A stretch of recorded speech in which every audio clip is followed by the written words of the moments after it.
Getting in the van, it's worth $100 million. This van. See it? Any van, really. Getting in the van, getting on the road, being part of a traveling show. Hey, I'm making a video here. It's worth $100 million. It's worth more money than you could possibly imagine. And I spent so much time as a musician where I didn't get in the van because I had such small plays in mind, right? You know, you can go play a freaking wedding, make $500. You can play church, make $200. You can play a jazz gig, make a couple $100, teach some lessons, but that's so small, and it's not actually worth that much, because getting in the van is worth $100 million. And I mean that in a lot of different ways. I mean that partially in the way that the only way to actually ever conceivably make $100 million as a musician is to get in the van. But also just the experience of life, the quality of life that I have been able to live from just saying yes to getting in the van is worth $100 million. This year, traveled all around the freaking country. Just this weekend alone, we drove to Huntington, West Virginia, played there. We drove to Nashville, played there. We drove back home. This upcoming weekend, we're driving to Maryland to spend the whole weekend in a cabin playing at a festival where we're going to be some of the main acts of the festival. Getting in the van is worth $100 million. If you think about it, if you were going on vacation to West Virginia, driving there, you would have to pay a couple $100 for gas. You'd have to pay for a hotel, pay for gas to get to Nashville, pay for another hotel, pay for entrance into whatever events you're doing. You know, we played at 2 different festivals where if you were attending those, you would have to pay for tickets to get in. You know, if I did this weekend where I wasn't in the van, where I drove myself, where I booked hotels and where I paid to get into the events, I probably would have paid $1,000. Probably would have cost me $1,000 to do this, but instead, I mean, I'm kind of not getting paid, but that's a choice for helping the business. But our business got paid to go do it, and I didn't spend any money this weekend. I think maybe I bought an energy drink, but other than that, I just ate free food that was given to me at festivals, ate free food that was given to me by people who housed us, and just fasted, because you don't need to eat food, at least for a day. It's amazing what happens when you just go a day without eating food. Your belly is always skinny, and it's not that hard to not eat for 24 or 36 hours. If you put your mind to it, you can do anything. You can manifest a helicopter out of the Grand Canyon if you really believe in yourself. Yeah, getting in the van is worth $100 million. And if you're a musician, and I think what's crazy about that, what was hard to see, is that on paper, it's expensive. You know, the van that we have was really expensive, and we're still paying it off, and we're probably going to pay it off up until the moment it breaks down forever. And we're not going to be able to resell it. It's probably driving it to the ground, and that's that. And, you know, we have the trailer too, which is also expensive, and gas is expensive, and getting on the road is expensive. And especially early on, you're probably going to go play gigs that aren't going to pay all that much. You're probably going to hop in a van and go somewhere and play for $100 or $500, and it's not going to cover the cost of getting in it. But the experience is so powerful. I'm a better piano player than I've ever been. I'm a better singer than I've ever been. I'm a better entertainer than I've ever been. Better comedian than I've ever been. Better leader. More in tune with how to be still, how to listen to my emotions. Better communicator. All these different things. And getting in the van is what's made it happen. You know, I've been a professional musician 15 years basically.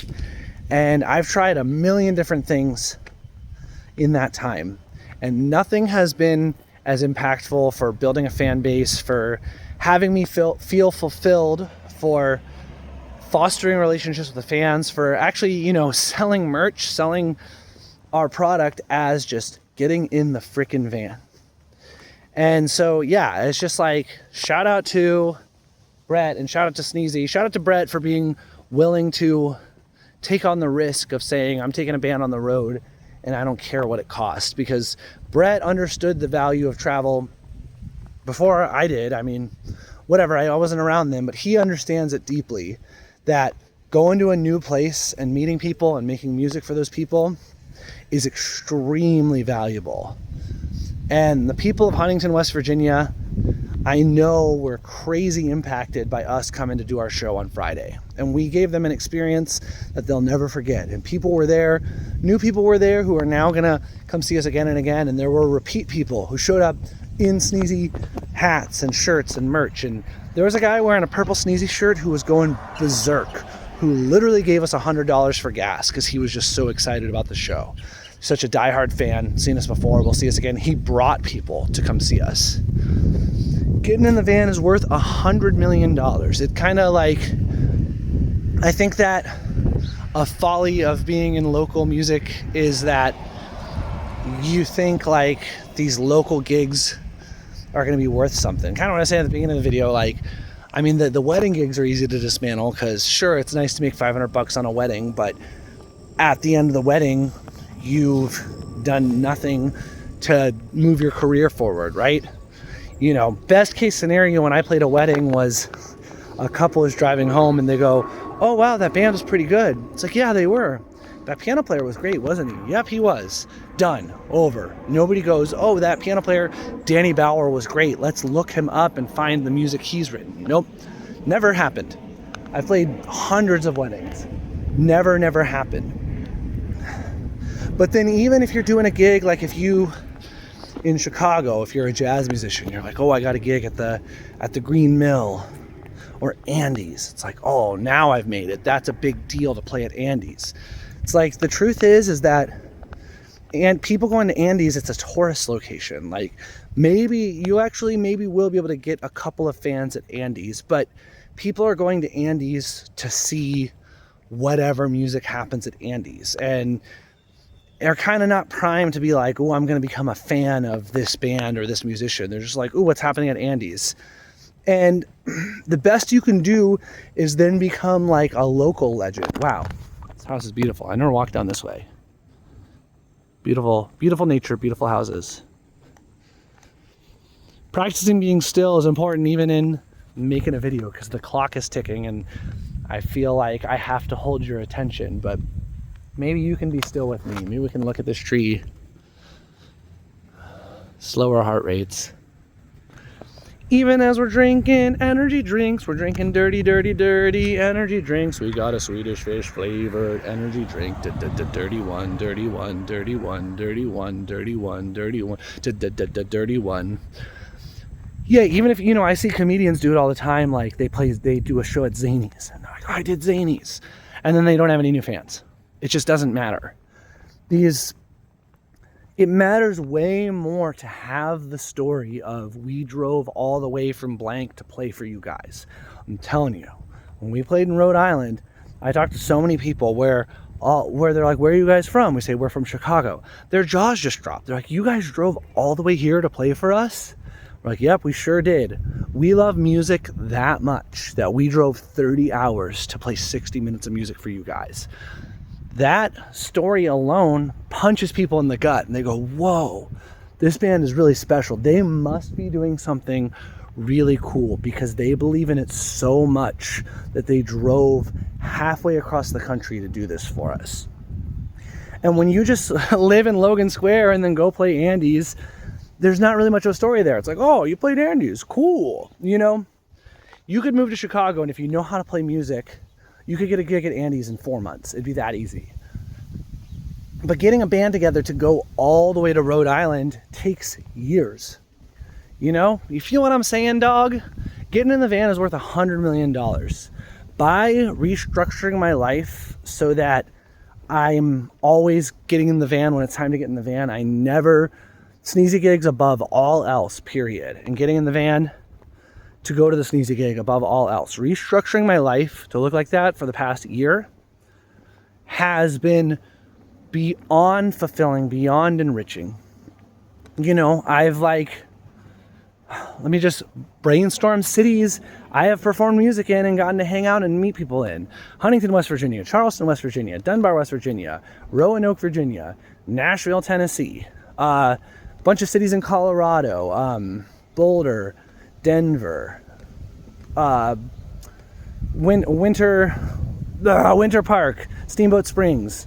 Been to Miami to do Jam Cruise, to get on a freaking boat that went to Belize and Mexico. Rhode Island, Asbury Park, New Jersey, Scranton, Pennsylvania, Sherman, New York, Buffalo, New York, Louisville, Kentucky, Cincinnati, Cleveland, Grand Rapids, Michigan, Milwaukee, Cedarburg, Wisconsin, Madison, Wisconsin, Green Bay, Wisconsin. Need I go on? Just off the top of my head. I'm missing stuff, you know. We did Resonate in Florida, Swanee, Florida.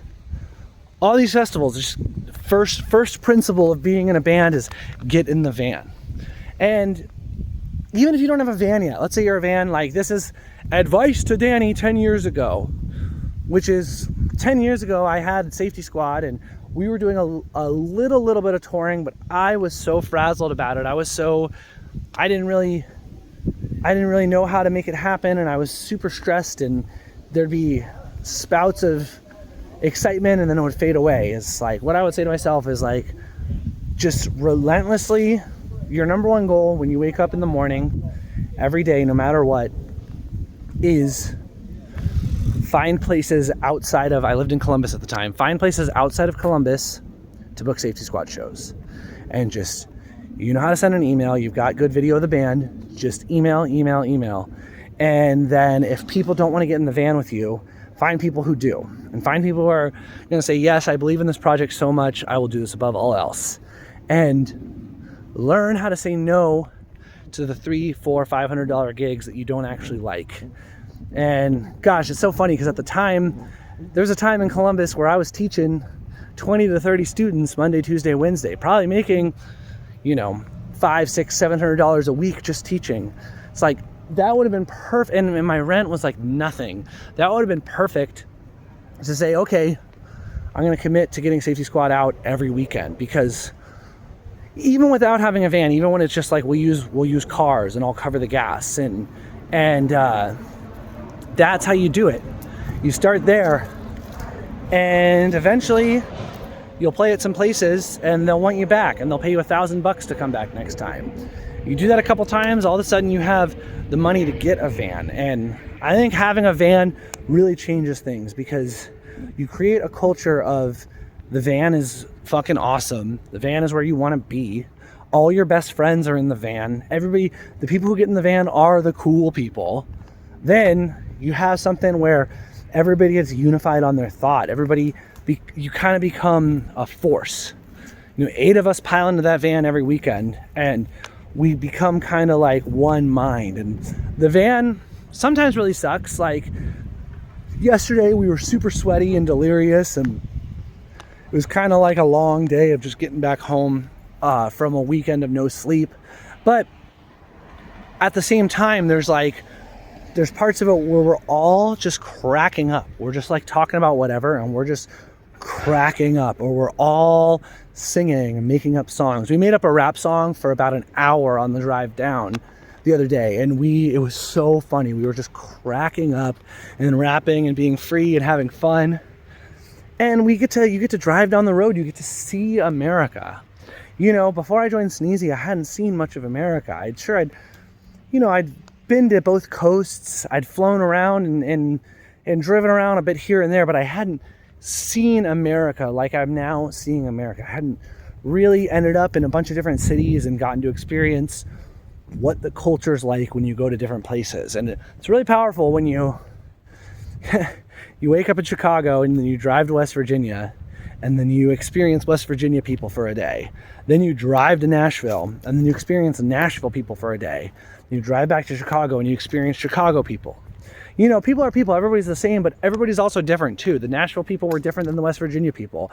They're different than the Chicago people. And it's shaped me to be more whole, to be a fuller version of myself, where I got experience with different people I got to see in West Virginia. I got to hang out with some talented, brilliant people and some dopes. And like that happens in Chicago too, but the talented, brilliant people with a West Virginia flair are a little different than the Chicago ones. Know what I'm saying? Know what I'm saying? So yeah, getting in the van is worth $100 million. And even if we never make $100 million, like this year of my life has been worth $100 million, even though this is like, I've made a lot less money by doing this. I mean, I'm literally like forfeiting pay from Sneezy as much as I can to try and keep the business breathing, which I'm okay with because it like doesn't really matter. Like I said, this trip this weekend, if I would have done it without the van, if I would have done it on my own, realistically would have cost me $1,000 to figure all that out. So even though I didn't get paid, I forfeited my pay from Sneezy this week, which wasn't very much anyways, I got a trip worth $1,000. And same with this weekend, you know, we're driving to Maryland. We're gonna stay there for 3 days. We're driving back. Like, again, if I did that on my own, I'm sure tickets to the festival are not cheap. And also just being in Sneezy, you get being in the van, you do it when you perform well enough, when you're a good enough hang, when you're a good enough vibe, shit appears for free. Food appears for free, like lodging, clothes, all sorts of stuff. Like, gosh, if I really think about it, like every weekend we go out in the van, we do a trip that if it was a vacation, it would probably cost $1,000. So that means just getting in the van is worth $50K a year for me. Multiply that by 8 people. What's that? 8, 16, 24, 32. That's $400K a year vacation time for all of us. Multiply that by 10 years.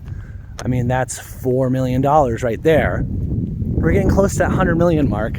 And that's just accounting for what it would monetarily cost. It doesn't mention like how it actually grows the business and the money that comes in from getting paid for the gigs, from getting merch, from getting new fans who don't just come see one show, but they come see shows for the rest of their lives. They don't just buy one hat, but over the course of 20 years, they buy $5,000 worth of Sneezy merch because they just love the band that much.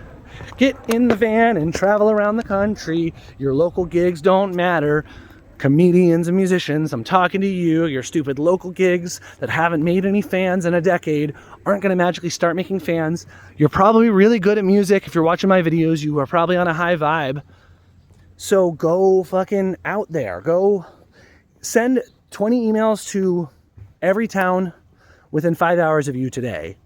And then they're not going to reply, and then send 20 emails tomorrow, and then they're not going to reply, and then send 20 emails the next day, and then you might get one reply, and then they'll say, yeah, we can have you come play for $500, and say yes, and then tell your band you want to do it, and half of them are going to say no, and then say, okay, fine, and then find different people, and then get people who will say yes to do it for no money too. Just say, hey, we're not going to get paid, because that $500 is going to go towards gas and food, and they'll say, okay, and do that. Rinse and repeat. Do that 100 times and eventually it'll start to get easier. Eventually you'll have a team around you, which is what we have. So thank God we don't even have to book the gigs. We have somebody do it for us. But yeah, that's what's going on. That's what's up. That's what's up, YouTube. Getting in the van is worth $100 million. And if you're stuck, you got to get out. You got to go experience the world. Love you. Bye.